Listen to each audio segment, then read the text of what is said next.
Welcome back to Stuff About Tutorials. Today we are talking about how to change group name on WhatsApp web. Why would you want to know how to change group name on WhatsApp web? Well, maybe it is your first time using WhatsApp web and not sure how to change group name on WhatsApp web. So today I am going to show you how to change group name on WhatsApp web. Check video description and I will try to leave the written instructions. Changing a group name on WhatsApp web is quite simple and easy to do, and the process is same for all devices. Let me show how you will change group name on WhatsApp web. First of all, open WhatsApp web in your device, and now here is my WhatsApp web home screen. And now first of all, open your group and then click on three dots in the right top corner.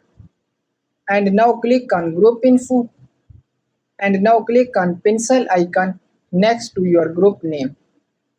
Enter your new group name and click on check mark to save it. And your name on group has been changed. So there you go. If you were wondering how to change group name on WhatsApp web, that is the easiest way I know. If you know another way, please leave a comment below. Be sure to subscribe for more videos.